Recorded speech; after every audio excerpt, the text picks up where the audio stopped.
So you're here because you want to learn to read construction drawings. Well, of course you do. Who doesn't? So I'm here today to teach you how to read construction drawings efficiently and knowing exactly where you're going to get your information from.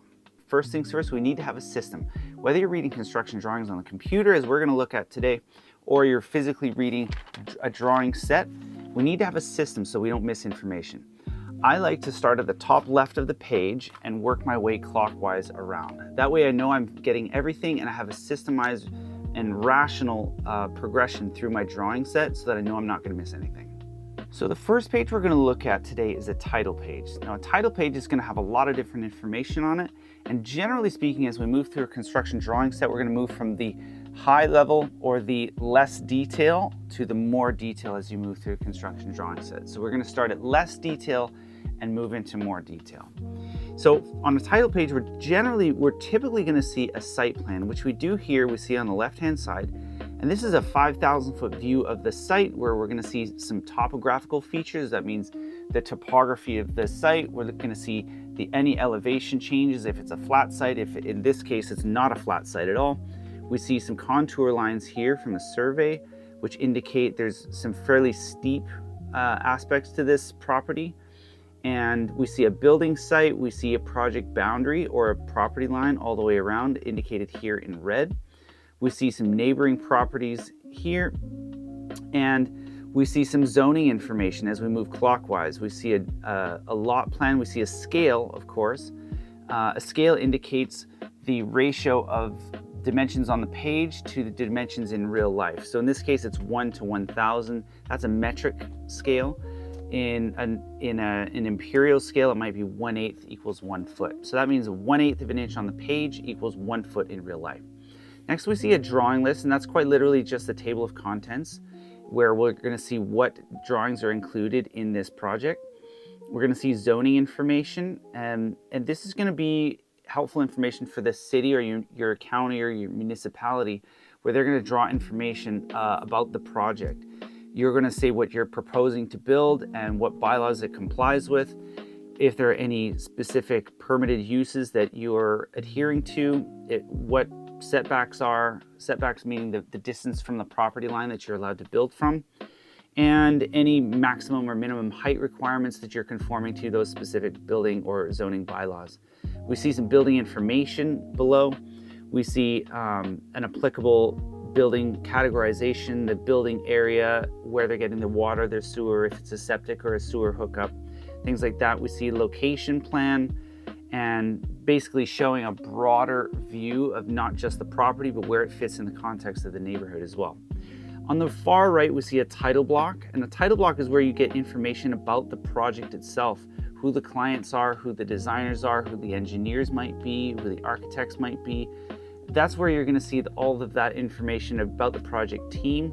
We're also going to see some scale information, and we're going to see any copyright information also. Maybe there's contact information about how to get a hold of the designers. We're going to see, importantly, dates of revisions, and maybe dates of the printing.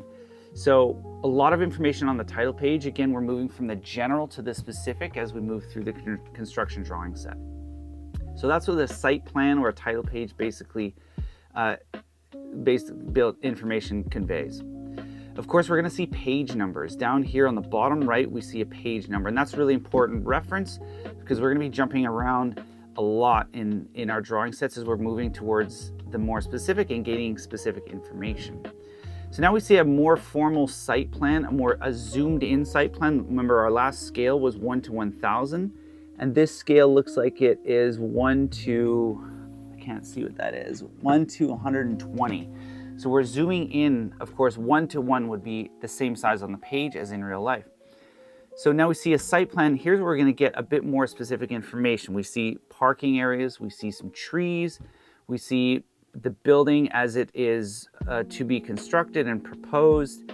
We see that there's a pool now. We see that looking at these contour lines here on the left, it looks like they're building on a fairly evenly sloping area, but then the slope really takes off outside the building. So it's quite hilly, it looks like, and we see a septic field here too. We do see some property boundaries as well with some setbacks where they become somewhat in play with the building. So from a site plan, we're going to get basic information, high-level information about where the building is situated on the property. That's probably one of the most important things that we're going to get from a site plan. Moving through from a site plan, we see a lower level plan. Sometimes you might see a foundation level plan here. Generally, plans start again from the general to the specific as you move backwards, and also from the ground they move up. So from a foundation plan all the way up to, say, a roof plan.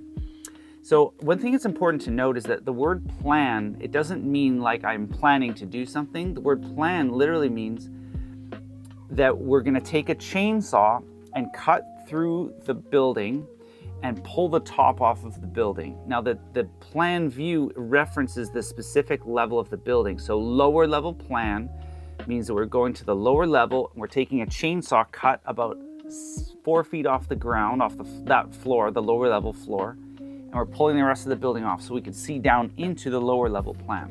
The main level plan will be the same thing, only it's referencing the main level.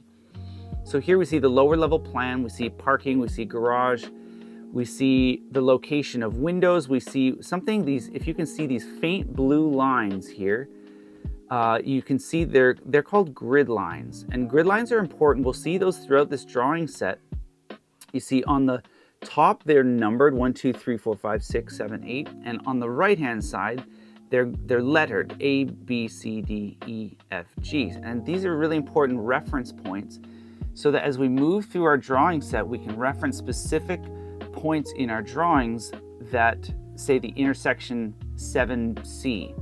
We see that intersection 7C would be right here, and that's so that if I can look at another level, say the next level up, and I can look at that intersection between grid line 7 and grid line C, that's where I'm going to find that's where I'm going to see maybe there's a post, and I want to make sure that post is continuous, or that bearing point is continuous all the way through the building. Using grid lines is a great opportunity to do that. So here we see some outer walls. We see it looks like there's a concrete retaining wall along the back of the property. Do we see, one thing that we'll see in a site plan, we should see a north, a compass, and that would be true north. So there's two different types of north in architectural and construction drawings. There's true north and project north. Project north is generally the top of the page, and true north is magnetic north.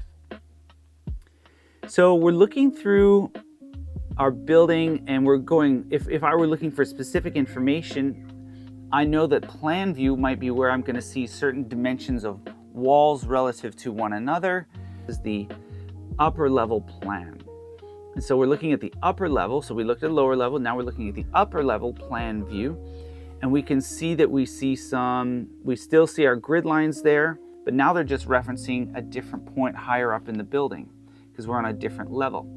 So we can see this upper level plan, we can see similar elements. We're going to see things like stairs. We're going to see, and those are these kind of not dashed lines, but these parallel lines. And the arrow pointing downwards, will usually have a label on it. And that arrow will tell you if this is going down. Mostly arrows on architectural drawings denote going down, or the direction of travel. It should label either way, it should label the direction of travel. So here we can see some living room, we see some furniture, we see bathrooms and toilets and kitchen.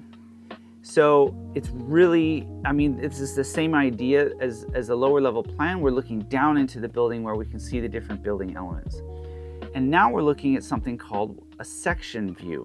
And so a section view, or a section cut as it's known, is denoted in plan view by, if I kind of zoom in, these dark lines, 90 degrees to a lighter line, that's the tail of a section cut. And what that's showing you is that in contrast to plan view, where plan view is when we take a chainsaw and we cut horizontally, a section cut is we're imagining a big chainsaw cutting vertically through the building, all the way through it, and we can remove part of the building and look inside from the side. So that's what a section cut does. A section cut allows us to see different information than we can see in plan view. We can see it here. I'm moving from the top left, and I'm moving my way around, we'll look at just this section A and see what building elements we can see that we can't see in plan view. Now we can see there's a vaulted ceiling in here. We can see a roof assembly, and that roof assembly is very clearly showing what the roof is made up of. That's what this little tail, this line is. It's showing what that roof assembly is made up of. And we can see a roof slope here. We can also see the relative heights of floors to ceilings, and we can see there's a vault in here. We can see the height of the basement relative to the upper floor. So we can see all of these things, and we can even zoom in, and there's something really important right here that we'll see, and it's a geodetic elevation. Where is it? There it is, right there. Okay, so this right here, this existing slab, see it says 438.05 meters. Now that geodetic elevation is a very, very important number. That references sea level. So this is an objective measurement. This is 438.05 meters from sea level. And that dimension, or excuse me, that elevation marker is very, very important because it actually tells the builder objectively where the building sits relative to sea level. Now a surveyor would have come out and surveyed and topographically surveyed the entire site, so they'd know, and the builder and the architect and the client would have decided where they want this structure to sit. But this lets the builder know exactly where they can start their building. So this basement slab is sitting at 438.05 above sea level. Oftentimes you'll see in a site plan, you'll see what's something called a benchmark. And a benchmark will be, it might be like a spray painted marker or something, or a pin hammered into the sidewalk in front of the house. And what that is it's a relative dimension. It's a relative, it's a point, an elevation that's never going to move. So if you know that you're going to set your elevation of your home, say 12 inches above that benchmark, that's where you want your main floor elevation to be, then that's something that the builder can always go back and reference. That benchmark, they can put a laser level on that mark, and then they know that the main floor elevation is going to be 12 inches above that mark. And so that benchmark and this existing and this geodetic elevation are going to tie in really closely together, because they're going to properly establish the building's height, or the building where the building sits relative to the site, relative to sea level also. So a section view is important, because it's going to give us information we can't get in plan view. Here we see some guardrail information, we see some stair information, and all this information we're just not going to be able to get from plan view. We see some overhangs, we've got some pretty long overhangs, and this information is going to be really important. Now we don't see any dimensions. This is just a permit set of drawings. It's not for construction, but in an issue for construction set of drawings, we might see dimensions on those. Now we do see some dashed lines here, and they've got some numbers and some references on them. So architectural drawings will always have the letter A in front of the page number. The letter A stands for architectural, as you could imagine, and we can see it right here, A3.1. So when you see a reference like we do right here, we see a square, and this is called a callout.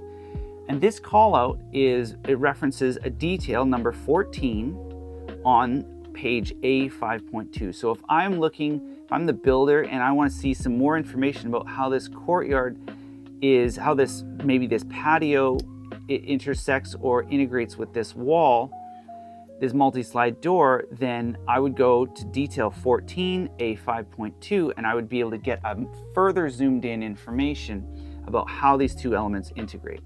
So that's where section views are really, really helpful, in that you're able to not only get different information than you get from a floor plan, but you're also able to see where further information lies if there are parts of the building elements that are unclear. So once we're done with, say, a section view, now we can look at something called elevation view. An elevation view is, if you can imagine, standing at one certain point on the property and looking at the building from the side. So section view, we cut vertically and pulled part of the building off. For an elevation view, we're going to look at the building from the side. Again, we see our grid lines here, the reference in reverse order. So that must mean that we're looking at the building from the other side of where the grid lines were originally referenced. So grid line 3 is always going to cut through the same place in the building, because the grid lines are imaginary panes of glass, you could say, that cut through the building in both directions. And no matter where we are, no matter what view we're looking at, grid line 3 is always going to cut through the same section of the building. So in an elevation view, we're able to see parts of the building that we aren't able to see in any other view.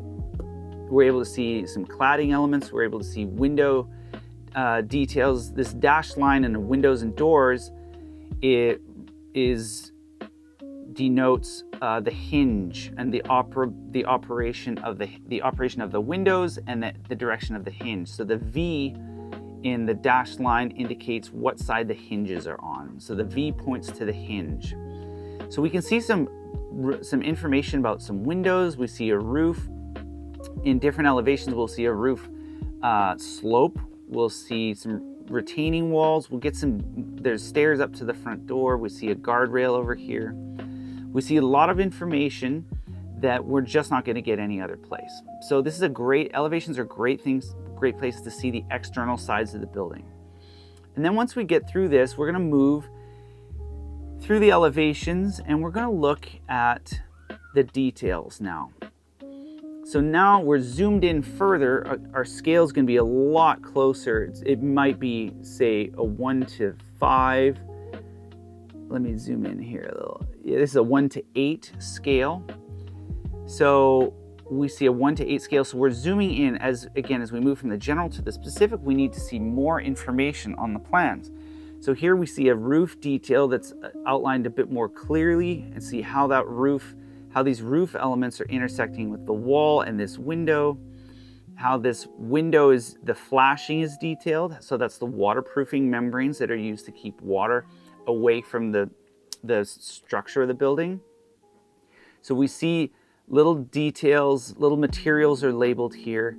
We see, importantly, we see a grid lines. Now this grid line says E and F, and then there's a split in the building and C. So they're not showing the entirety of the building, but they're just showing certain portions, and the grid lines help us to see that. So if I zoomed out, I could see, okay, well, grid line E runs right through that section of the roof, and now I can see that. So there's a lot of detail. As we zoom in further, then we're going to see that we can't see in section view and we can't see in elevation view. So we're going to look for specific building elements and how they integrate with one another. That's a really important detail. Those are really important details that we want to be able to see. Here we see a gutter bracket and a gutter profile, and that the architect wants to see. And then we also see some footings and some foundation details that we haven't seen yet. So these details are where we're going to get very specific information, and we can see where this information is in the building if we look in our section views or in our callouts. And they're generally in section view. Sometimes they're in plan view, but we can zoom in and see these callouts, these little dashed lines with the page reference and the detail reference. That's where we're going to see those specific details. They're going to be all referenced on the page that they're showing. So finding that information is really, really critical if you want to be able to move quickly through drawings, is understanding where information lives and how to find it. So again, we move through the details. Now we're going to move past this. There's more details here. And again, this is just going to take a lot of practice if you're new to construction drawings, but you'll get it. And learning what different hash marks mean and different line styles generally mean. Generally speaking, dashed lines mean something that's beyond the cut plane. So dashed lines you might see, or above the cut plane, you might see something like an attic, hatch, or you may see footing projections down below a foundation plan. And that's just elements of the building that are beyond the cut plane that you can't see. So again, we see some more details in here. And then we are starting to move into some miniature, smaller versions of elevations. And those would be elevations that are set inside each room so that you can see maybe all 4 walls of the room and see how high a towel rack might be, or what type of sink they're going to put in that specific room. So elevation markers are sometimes shown in plan view, and they'll have the page reference and the elevation, the detail reference as well. So now we're coming to some more specific details, and these are going to help the builder get a proper estimate. There's a specific type of railing, as we see here. So these smaller details are going to be really helpful for the builder, and they're going to help the builder determine, first of all, pricing of the project, if there's specific tile that's chosen, or there's specific types of windows or millwork, or guardrails or railings. Those are all going to be really helpful for the builder to know, because they need to estimate this appropriately.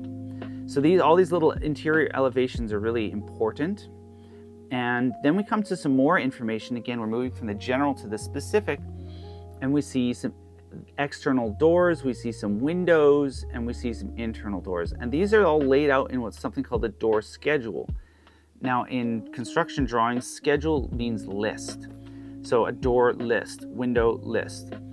And we also see a visual representation of each of the doors. Now, doors are typically viewed from the exterior, and we see these hatch marks denoting where the hinges are in operable elements like windows and doors. And we see some dimensions here also. We also see helpful reference points, these dashed blue lines, and they're showing where these elements sit relative to that specific floor's reference point. So we see in our windows, we see 3 elevations. We see the basement elevation and where these windows sit relative to the basement slab, and then the middle level and the upper level, where these windows and doors, windows sit relative to that floor. We see some window codes. These are numbers of windows, so that you can see in plan view, you can see where that individual element lives, because it will be labeled, that number will be labeled in plan view. So we can see a visual representation on the left-hand side, and we can also see a list format. And in the list format, there's going to be more specific information about handle type, hinge type. Is it a lockable door? Is it fire-rated door? Is it have self-closing hinges? So this door schedule is going to be really important for that type of more really specific information. So that is the conclusion, and that's where we find information. Again, I'm going to reiterate that we need to, if you're looking for specific information, understanding where to find it and moving there efficiently is very, very critical to not wasting time kind of messing around looking for where certain information lives. It's really, really important that you're able to figure out not only where things are referenced in the bigger, less detailed views, like the main floor plan, lower level plan, maybe a roof plan, foundation plan, but also where to find specific information once we drill down a little bit. So understanding that the building drawings, construction drawings move from the general to the specific is really, really important, so that you can find information that you're looking for. If you have any questions about construction drawings and how to read them, feel free to drop me a note. I'm at albatrossacademy.ca, and just contact me through the website, and I'm happy to help. So if this has been helpful for you, I would love it if you come visit me there. I've got lots of free courses and resources for homeowners that are building custom homes or renovations, and it's really, really helpful, and they're free. So take advantage of those, please. I'd love to see you there. Thanks for watching.